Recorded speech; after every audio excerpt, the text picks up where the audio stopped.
Tonight on Debate Amongst Friends, NBA updates, news, and rumors, including trouble in Bronland. NFL news, including Mike Vick changing his image from quarterback to coach, and WWE background and more. Tonight on Debate Amongst Friends, NBA updates, news, and rumors, including trouble in Bronland. NFL news, including Mike Vick changing his image from quarterback to coach, and WWE Battleground and more, starting now.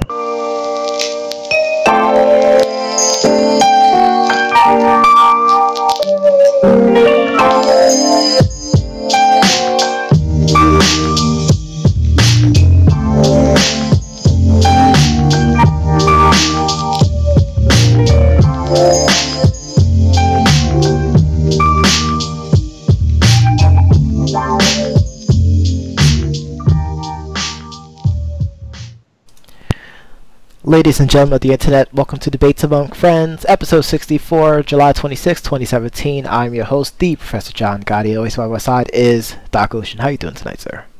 I'm doing good, man. Ready for a debate.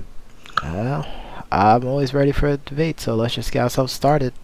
Alrighty. Going straight into the NBA, we have news in LeBron land, as we like to say. Someone wants to leave, and its name isn't Kevin Love or J.R. Smith. It's the all-star championship winning point guard Kyrie Irving requested a trade out of Cleveland. What was your initial reaction, sir?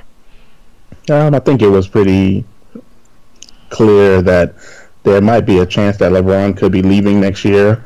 I know the initial reports were saying that he wanted to make sure that if LeBron was leaving, that he was going to request a trade immediately, and it's just ironic that shortly after that he requested a trade. So, and then, people are saying that he wants to be on his own, but as I was telling Jay Rich earlier this week, there's no place really where he can do it on his own because every team has basically somebody. So it's going to be kind of tough for him. Oh, I mean, the notion of being the man on a team, I totally understand that. He definitely is incorporating a very old school mindset in regards to wanting to beat the best instead of just be with the best.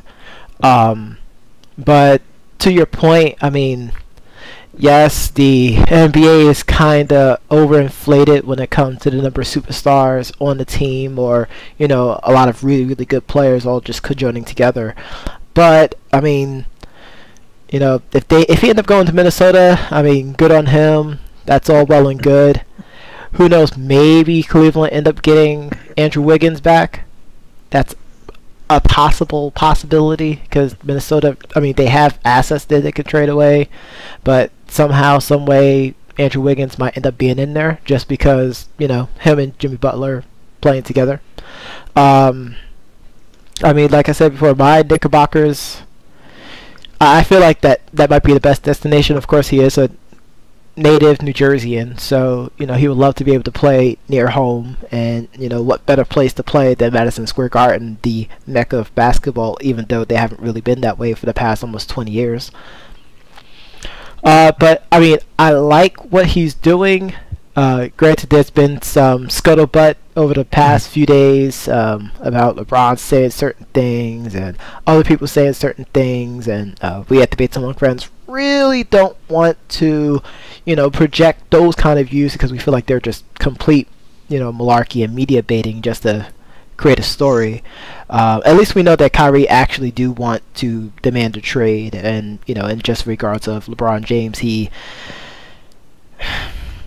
I mean, sometimes it's great to have media. Sometimes it becomes just too cumbersome. You know what I'm saying? Absolutely. I mean, going back just a little bit here, I mean, the Timberwolves just signed Jeff Teague in free agency. So, I mean, what happens in that particular situation? Because I don't think you can trade him right away, and you're not going to pay him all that money to come off the bench. So. And they signed Jamal Crawford also. So they did sign Jamal Crawford. I feel like if the Timberwolves end up getting Kyrie Irving, I feel like they're going to play rather small, which I think can help them out tremendously, just because the league is getting much more smaller. They're getting faster and even becoming 60-minute, teams, so to speak.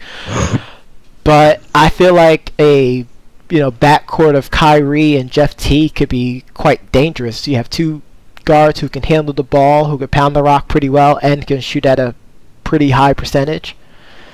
I mean, Jeff Teague isn't what he was a few years ago when he was the hottest free agent out there, but he can still put some damage, especially in the Western Conference, to try to catch Golden State. It's true. I mean, do you think they've done enough to catch Golden State? Oh, no, absolutely not. That's why I think, them trying to get Kyrie and, if they manage to keep Andrew Wiggins, then I feel like they can make a really compelling argument. But right now, there isn't a team in the league that is close to what the Golden State Warriors are. And I can agree with that. I mean, again, that's what I was saying. I don't feel like there's a team that he can go to outside of the Knicks and, looking over the league, I mean, there's really nowhere he would be able to go where you plug him in as a starter and he's just by himself, or except for the Knicks. I mean, that's really the only optimal part. But you think about it, the Knicks are right now working with Carmelo, and it's like Carmelo is saying, hey, I don't want to go to Cleveland because it seems like there's too much going on over there. He wants to go to Houston. So if Carmelo's the trading piece for the Cavs that they want, and it's like Carmelo doesn't go there, to your dismay, they're going to wind up losing some of the young guys. Mm-hmm. Which I'm always fearing, but I mean, that's just the way that the league are these days. Absolutely. But I mean, I don't know. I mean, we're definitely going to see what happens. Absolutely. Well, that's the buzzer. Let's go to our next subject. Mm-hmm. In other news for Cleveland, because apparently this is going to be a Cleveland-based show tonight, sure.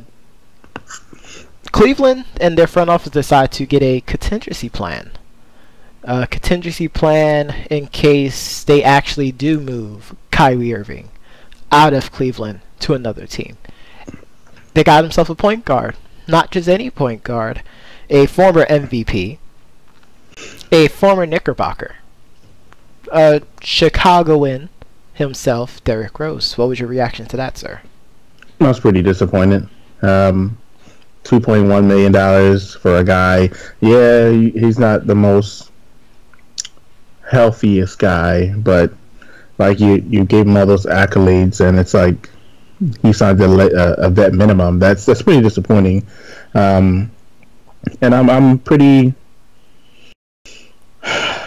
upset with the way the league is right now. So, like I said, it's just one of those things we have to get used to. I guess guys lowering their standards to chase rings. I guess that's what we just have to deal with. I mean, do you feel like he's just trying to chase a ring? Because he is taking. He went from almost $30 million a year last year to getting the veterans minimum. I don't think it's because of his decline in skills. Like, we're talking about, he's getting paid, I believe, less than what Paul Pierce was getting paid last year. I mean, that's pretty discouraging. I mean, it just tells you where the league is right now. Guys are just out there chasing rings. That's the only reason you would take a vet deal like that if you're Derrick Rose. I mean, nothing else makes sense to me. Well, that and he can possibly become a starter. But he could have started on the Knicks. He could have started on the not the Timberwolves. But he could have started on. He could have started on the Clippers. He could have started on the Spurs. Yep. But he chose the Cavaliers, where until this Kyrie news came out, we were looking at him being a backup. So I don't. Well, no, the Kyrie news came before the Derrick Rose signing. No, well, he was already in Cleveland. It was already speculated that he was going to sign. Yeah, well, so the speculation was there, but they didn't pull the trigger until that news got broken out. It was going to happen regardless. I mean, it's $2.1 million. I mean, it was going to happen regardless. To me, at least, I believe that. Because I think there was a report that said, hey, I'm going to sign with these guys. And then Kyrie probably was like, he wanted to leave. And maybe they already knew he wanted to leave, just by the fact that he said, if LeBron leaves next year, I'm going to want to be out. But to me, it's just like they signed Calderon They signed Derrick Rose. So to me, it was like the writing was on the wall that maybe they just didn't believe that Kyrie would be coming back, period. I mean, do you feel like it might end up being a new trend? Is LeBron James finally starting to become a locker room pariah? I mean, he's been known to be a diva, but is he starting to become a pariah?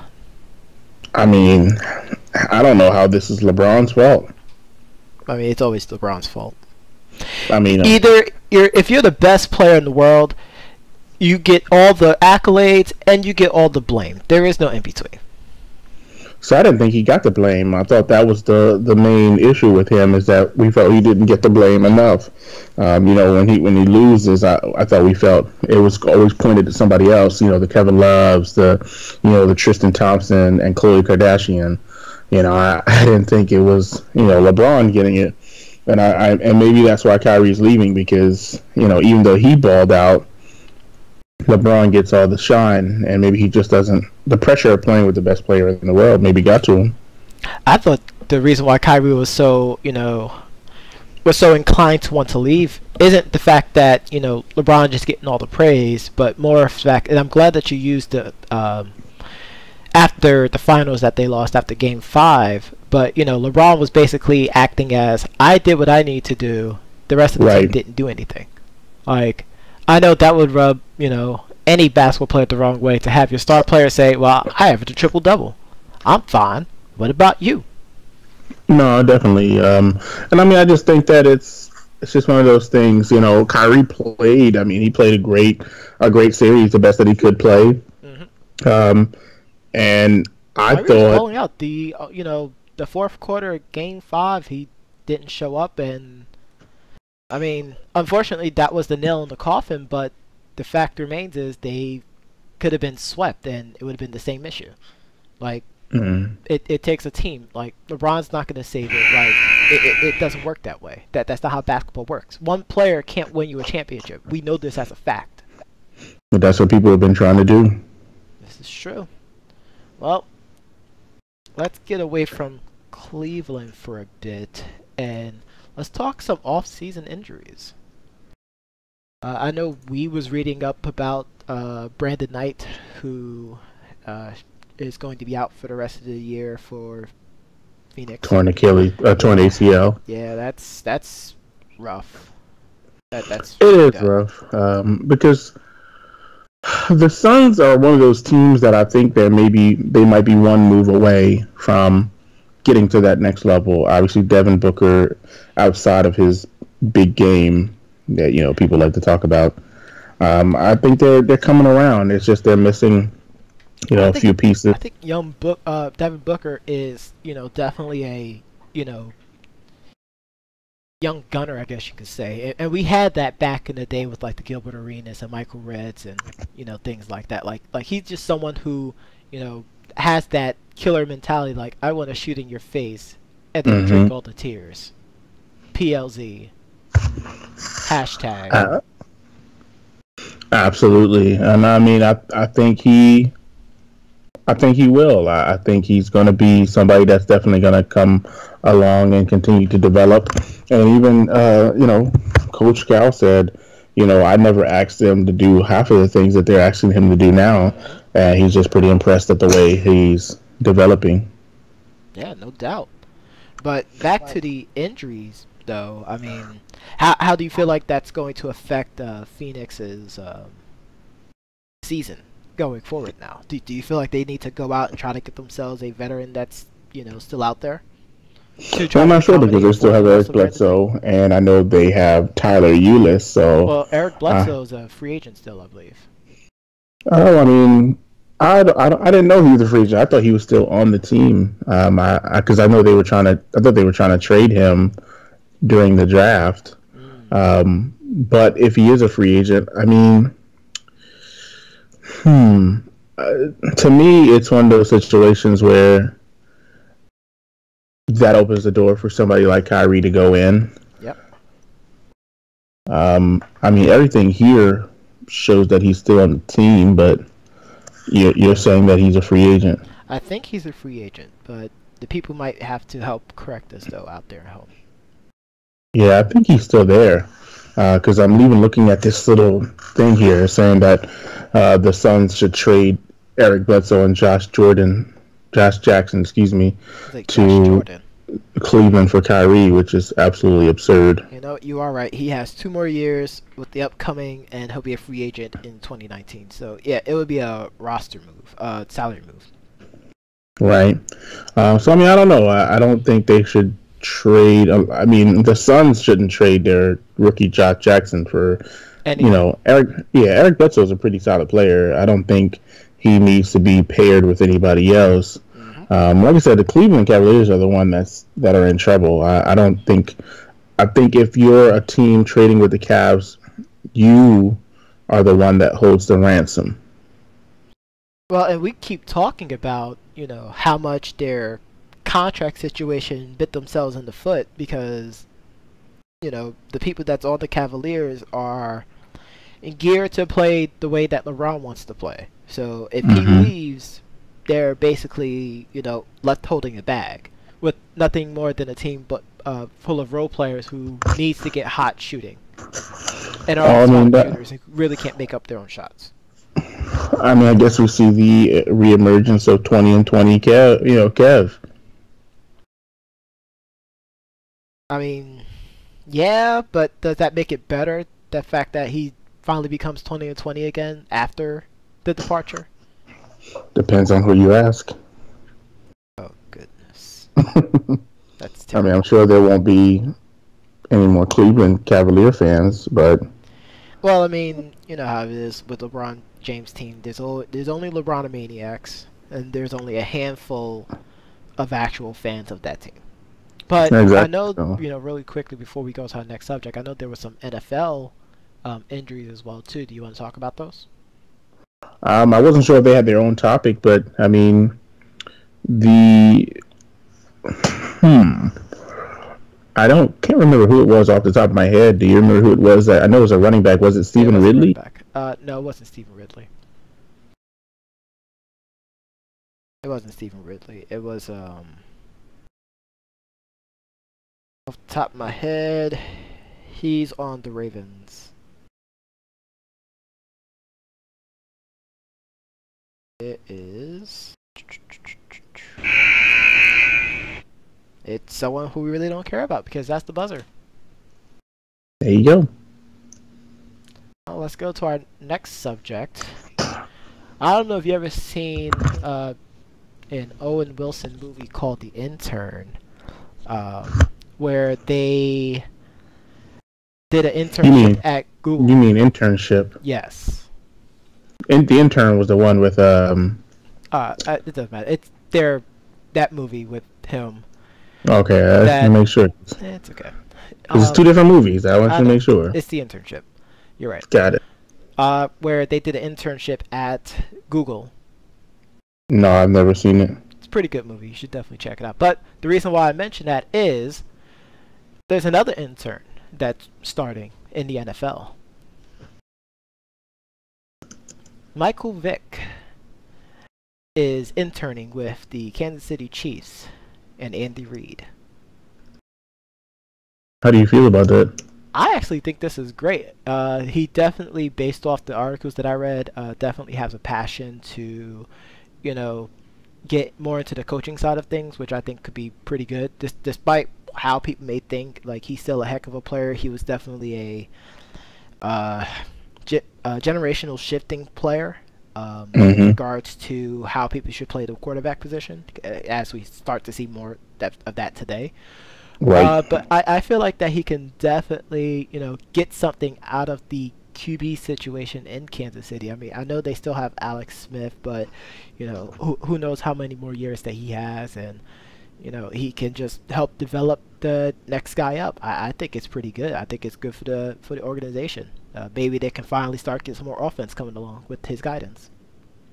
I do like it. I think that it's one of those situations where I really believe that he probably couldn't just step away from the game. I mean, it's really hard to like not be a part of the game when you've been in it for so long, and he's played as long as he's played.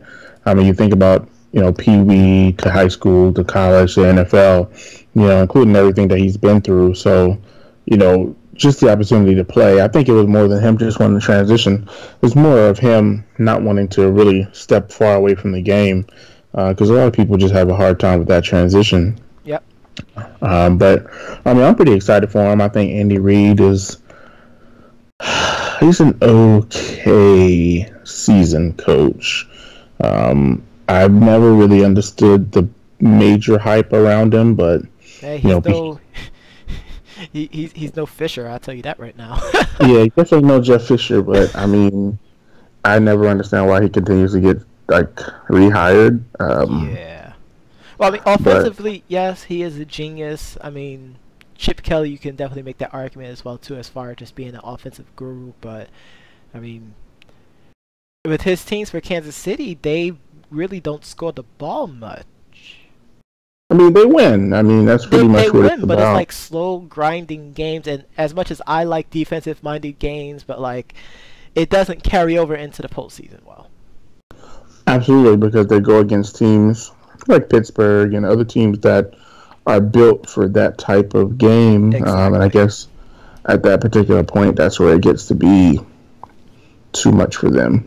But then again, even with Philly, I didn't think his teams were that great offensively in the playoffs. At least with the Chiefs, I feel like their defense is good enough to where, maybe if they do hold them to, 10 to 14 points, they do have a solid chance to win. So it's just kind of rough out there. But it's really bad that their dependency on winning depends on them keeping offenses, to less than 15 points a game, where the NFL surprised. Average these days for points is like, what, 18 to 24 points, I believe. You'd be surprised, even coming from the semi-pro world and high school, and you'd be surprised how many coaches want to focus on holding a team to a certain amount, including 14. I think 14 is a good amount. That's why when people lose 14-10, it's always oh man, we held them to 14 points. We just couldn't put any points on the board. Yep. I mean, you'd be surprised how many people rely on that 14 points. But is that good or bad for an NFL team to depend on such a... I mean, granted, it's defense. I love me some defense. I'm all for that. But is it the right approach in this new NFL age? It depends on who we're talking about. I mean, let's say a team like the Jets, just to quickly, a team like the Jets would rely on something like that because their offense isn't that explosive. So for the non-explosive teams, holding a team to 14 points is the idea. Yeah. That would be the goal. I can understand that. I can definitely respect that. Well, let us transition from the NFL into the world of the WWW freaking Battleground. What was your grade for Battleground? I think I would give it probably, looking over it, probably a 5. I felt like there were some great spots, but after the first initial match, the tag team match, I felt like everything was kind of rushed and kind of pointless out there. I didn't really like too many of the matches. I actually turned it off and watched the show Insecure on HBO, so I didn't even really finish it until today, honestly. Well, we're definitely about to go through all the results. I can definitely respect the fact that you gave it a 4 or a 5. 5. Okay, I can respect that. Post first match of the actual main card, everything else, it's gonna get a 2 for me. The show as a whole, get a 2. I can respect that too.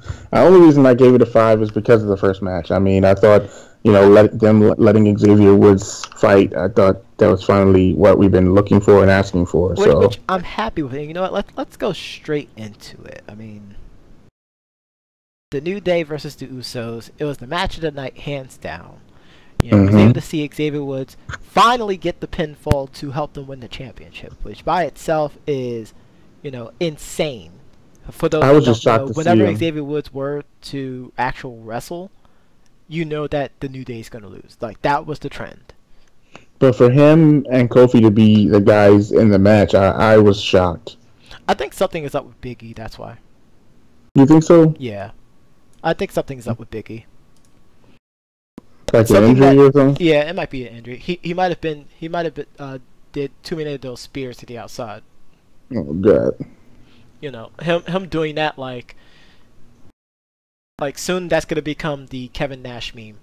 Did he break his shoulder blade? Mm. Yeah, I was pretty shocked at that part. But other than that, I just don't know. I didn't like a lot of the other matches. I tried, but then I was just like, I'm finished. It was hard, and I totally understand it. Like, it was hard. I mean, let's go to the next match. Let's talk about the #1 contendership match for the WWE SmackDown Women's title. Too fast. Like, it started off pretty good, and then it just sped up out of nowhere, and 3 people got eliminated within 1 minute. maybe 1 to 1.5 minutes.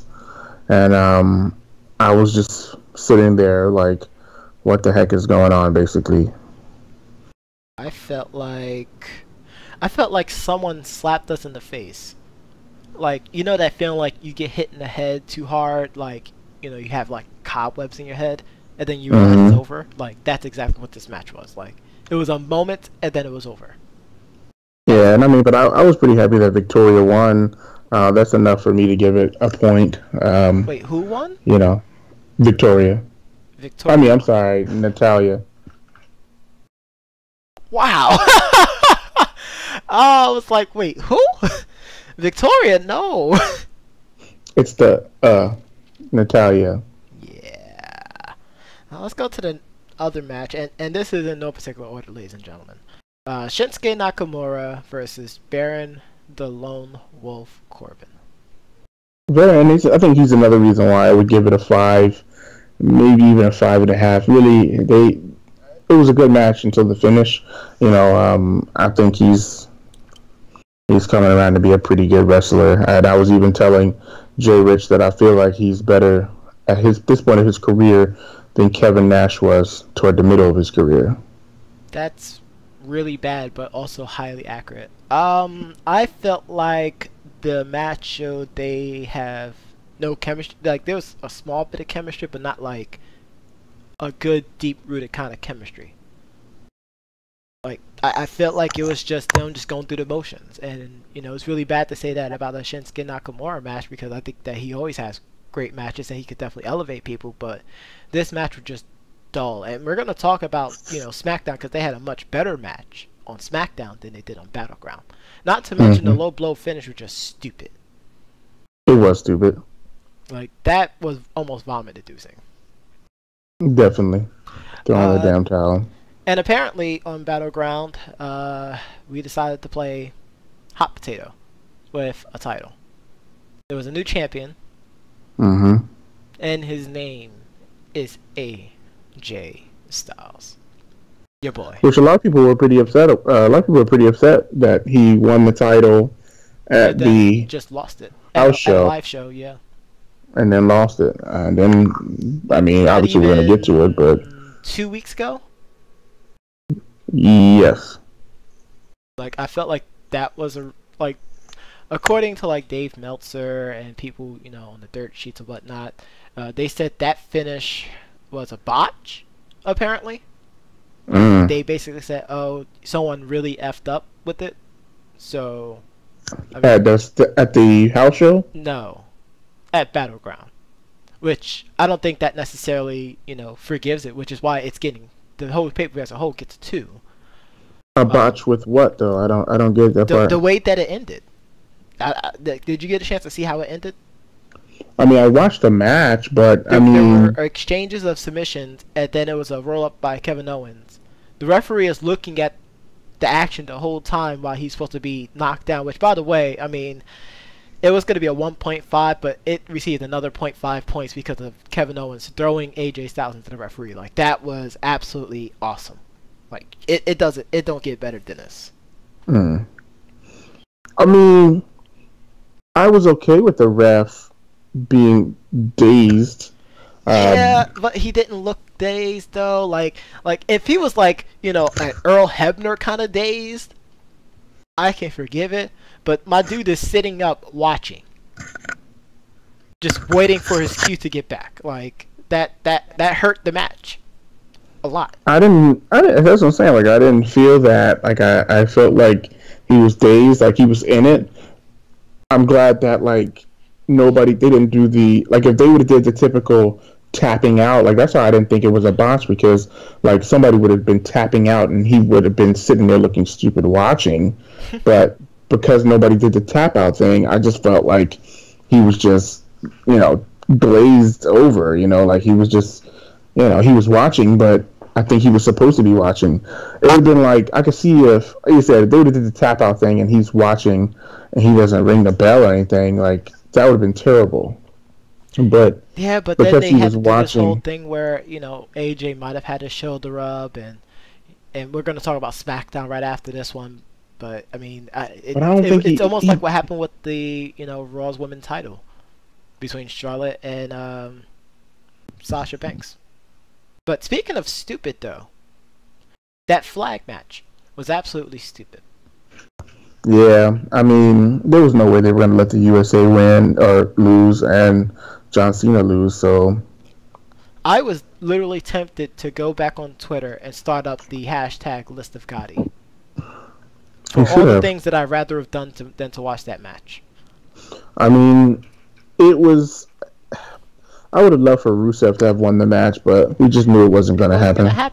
It wasn't going to happen. Like, I have nothing else to say about that match. I'm ready to move on. And we're not going to talk about the Sami Zayn match because that was just... It was pretty stupid. Another stupid match. So I guess we can finish it off with the Punjabi prison of absolute vomit-inducing horror. I thought they got to the second level too fast. I thought it should have waited. I mean... I would have rather somebody been thrown through the door or something, like, just... I would feel better if that happened, yes. Yeah, like, if somebody would just, like, pick somebody up and just threw him or something, you know, anything more than that. You know, the Singh brothers waiting under the ring, that was you know. Like, there was no real wrestling. The spot where, you know, my dude got knocked off I'm gonna call it the cage. Got knocked off the cage and through the table. I thought he died. Like, I feel like this is like the third time someone almost died by Randy Orton's hands in this feud. And I'm hoping that it's over. But it was too many. Apparently, it is over because they're gonna do. Well, we'll get to that in a second, actually. But I felt like the match should have ended so many times already, and you know it got back to the whole ladder match thing where people are just climbing things way too slow. Right. You know, but then all of a sudden they're going full speed on something else. Like, I felt like that was absolutely stupid. And then, of course, the Great Khali, which, you know, you broke that story on Twitter before it happened. Which I don't understand. I didn't put it on social media, but I think I just messaged you about it. But it just popped up on my Google like an hour before the match. Half an hour before it actually happened. Yeah, I was just like, what the heck, you know?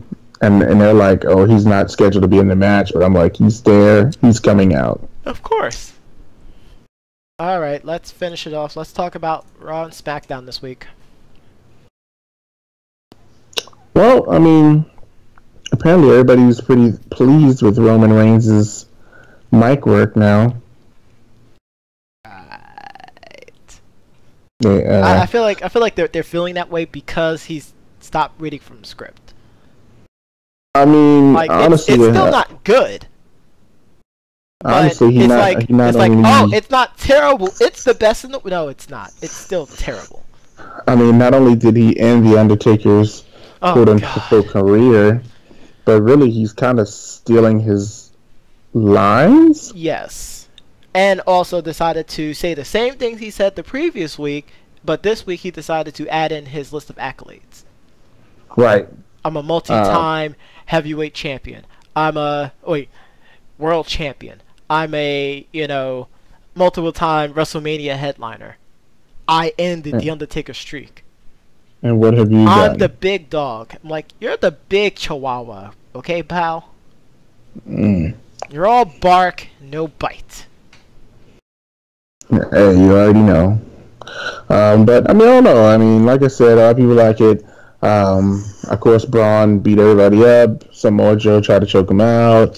He almost died when Roman speared him. Yeah, I didn't like that little spot. I felt like, I mean, I know it's supposed to build all three of them to be strong. I felt like they're trying to Mhm. build Braun too strong. Like, if you're gonna do all that and he don't win at SummerSlam, like that's just a Right, waste.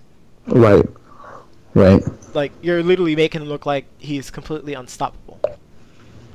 And he might as well just win. And screw Michael Cole and his stupid commentary. Yeah, Michael Cole's getting on my nerves. Because Um, look, Strowman's down. Strowman's on one knee. Strowman's on one knee. Look. Shut up, Michael. Okay, I'd rather have Byron Saxton than look, you right now. it's the big dog. Like, Oh oh, my it has a big fight feeling. I don't care if it has a poopy feeling. Mm, His commentary has to stop. it does. And I'm mad he didn't learn anything from the years where he was just a pissant. No, because he's making bank and he can say whatever, Vinnie Mac tells him to. Mm. You gotta make sure that Roman looks strong, as well as Braun. You know why? I said, do you know why? Because I like big, sweaty men. That's right. That's I right. get my rocks off on that. It's true. It's damn true. Oh Um, gosh, Vinnie Mac Plus. Plus, indeed. I mean, But I'm glad nothing they else did on it. Raw really caught my eye. I mean, they keep teasing the reunion between Seth and Dean. I mean, it's still the whole IC title thing. Like, nothing with the IC title picture has me interested at all. Right. It's nowhere near how exciting the United States Championship is, even though they're flip flopping. At least they're giving us quality matches. I mean, of course, we're going into SmackDown. Obviously, you get the return of Jericho. Which was okay. I mean, he definitely came back from tour. Definitely has a new haircut too. Which I'm happy about. Apparently, Twitter is all over saying there's dual soccer moms in the ring, which was hilarious. Mm-mm. The one thing I will say, somebody did point out on Twitter, is that it was a legit surprise. It was. And I think they said whenever the WWE can actually surprise you as a fan, it's always a win. Yes. So that was pretty good. Yes, they did a great job with his return. The match was still okay too. The end result of it, I mean, hopscotching, hot potatoing a title. I'm not a big fan of it. I mean, now they're gonna do it again next week, which, I mean, apparently, I believe Solomos has said this, which is hilarious and it's completely true. Apparently, if you have a really crappy pay-per-view, SmackDown should do this all the time. Have a really, really bad pay-per-view just to have a dynamite show. Because that's what happened on SmackDown, as well as they're going to have a crazy show next week, which we will have the rematch once again of AJ Styles versus Kevin Owens for the US title. Then we're going to have the other big match, a number one contendership match between John Cena versus, well, Don't Hinder the Cena versus Super Gender. You mean Shinsuke? I know. I said it because we already know who's going to win this. It's going to be John Honestly, I don't think so. I think it's going to be John Cena. I don't think so. I I think think it's going to be John Cena, or they're going to do a stupid finish and it's going to end up being a triple threat. Because we have a fatal four-way at SummerSlam, we're going to have a triple threat for the SmackDown side. unless we somehow get another four-way. Then it'd be Randy Orton, John Cena, Shinsuke No, Nakamura, and not Jinder Randy. Mahal. It won't be Randy. It'll be something stupid like. Because you think about it, no matter what, they have to throw Baron Corbin in here somewhere. So even if Shinsuke, that's the only reason I would think Shinsuke would win. Like, the issue with Baron Corbin is he has the money in the bank. He doesn't need to be in the title picture right now. They can. Well, that's what I'm saying. That's why I think Shinsuke would have to win, because if Shinsuke wins, Baron Corbin cashes in, and it's end of days. Well, and that's why I'm thinking that he's not gonna win. Like, I feel like Baron's gonna cost him next week. Well, no, I think Baron's going to hit him at the end of days, cost John Cena the match, sending Shinsuke to the title match. I feel like that might be the dumbest thing Baron Corbin would ever do. Why? Because Why it's would probably he? just You think he's going to end the days John Cena? Yeah. He wishes. I mean, no one can end of days John Cena because he is Super Cena. Right. But I mean, we don't know. I mean, it's literally up in the air, but that's what makes it so exciting. I'm actually looking forward to watching SmackDown next week. It's been a very long time, like Ruthless Aggression era, when I was excited to watch SmackDown. I'm actually excited to watch it. But not to mention, I want to see the aftermath of the Usos and New Day, because Usos decided to, get the jump on the New Day, which I thought was a great heel move. Yeah. I really didn't want to hear their little shtick. Yeah.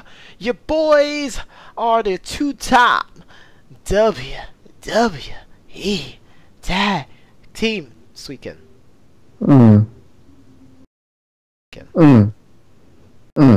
Guess what, Doctor? This weekend. I hear you. I hear you. All just got this weekend. I get it. Just because Xavier Woods didn't shake the Doctor's hands at Evo. I can't hold it. I can't hold it against him. I can hold it against him. Xavier, when Professor John Gotti compete in Evo next year, he's coming for you. And he's showing no mercy. No mercy whatsoever. I will make you cry on stage. Terrible. That's all I gotta say about that. I mean, but other than those news, man, I mean, what else could you take away out of this week's wrestling? I mean, I noticed that they keep keep talking about, the Elite a lot, talking about Bullet Club a lot. They kind of did this quasi face turn for, as you call them, the Baldy Brothers, which I thought was interesting. I feel like Jinder Mahal is going to get the $1 Million Man treatment for a couple more months, where he's just not going to lose. True that. I think this is the time. I know it's ulterior motive, but I just feel like it's too easy to let him keep the belt. Like it's too easy, But if they put him up against John Cena, it's gonna be like, if you let him beat John Cena in any way, it's gonna be too much for. It's not gonna make any sense when he does decline. Yeah. That's the only thing I worry about. That's why we always talk about building superstars towards that title scene instead of just tossing them in there for business purposes and have no direction for them. We barely see. Like, the only thing that Jinder did this week was just talk. It seems like they have a direction if they brought the Great Khali back. I mean, it seems like I really do believe that this is the work of like $1 Million Man. Like, it has $1 Million Man feel to it. I mean, for me, the only thing I'm kind of excited with the whole Jinder situation is the fact that they might be doing like a JBL cabinet kind of thing. Right. Or a Money Incorporated kind of thing. But exactly. Unfortunately, people have been asking to name the stable of the Singh brothers Jinder Mahal and the Great Khali, and unfortunately there were a lot of racist stuff that was said that we will not say on the air. Yeah, it's been pretty terrible. I can't stand it, actually. Can't stand it. I mean, but Yeah. that was the horn. We're going to go into our final thoughts. Doc, what's your final thought for this week? Well, I know we were talking about it earlier, and we didn't get a chance to mention it, but it looks like the Broncos have extended John Elway and hired Gary Kubiak as their new scout. Many of you know he was their old coach, but I think he had some health conditions that made it tough for him to continue coaching. But I mean, I'm pretty happy that they've found some stability in John Elway, and I hope that other teams get a chance to find that same stability. Excellent.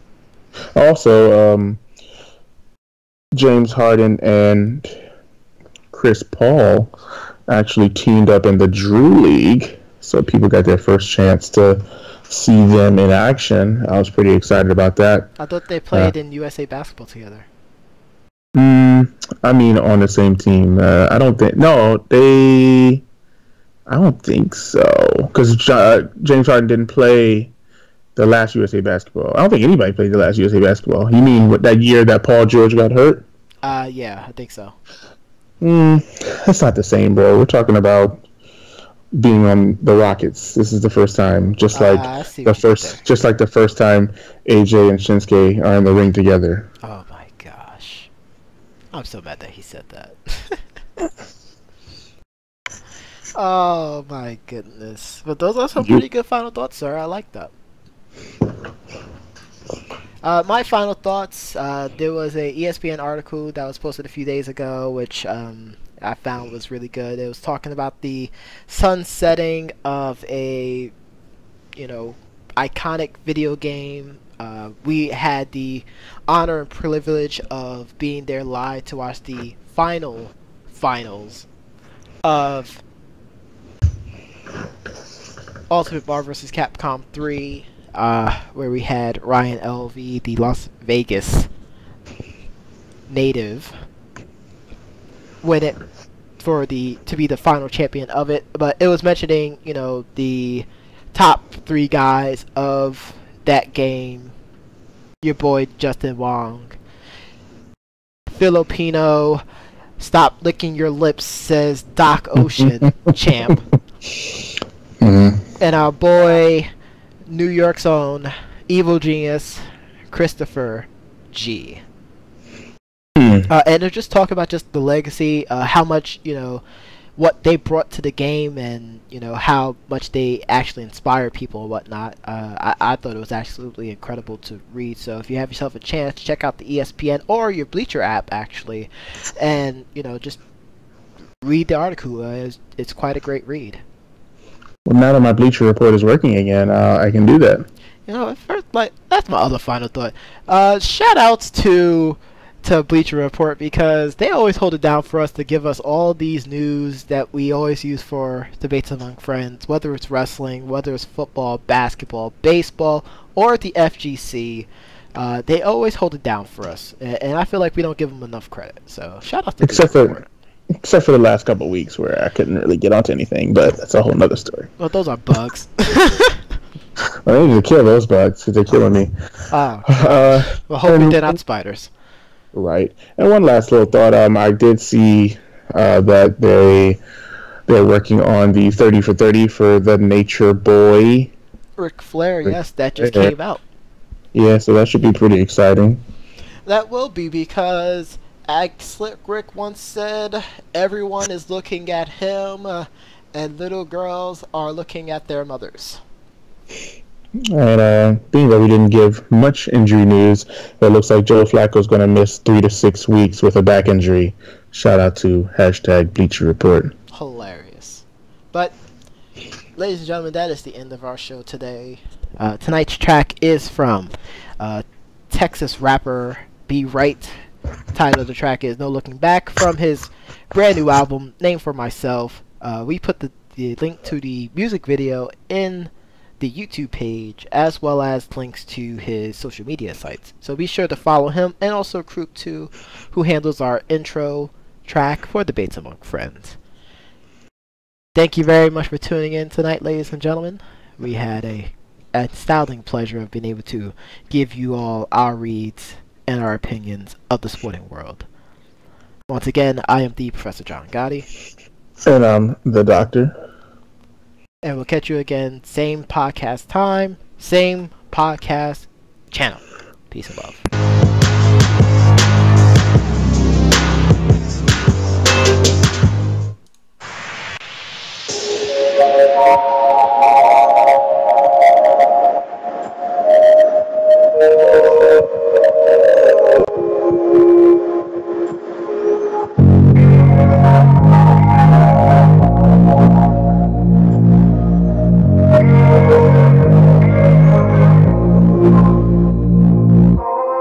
It's been feeling like we live in the 60s, the younger days of Michael and Whitney, and plus the show in Houston was the topic of the conversation.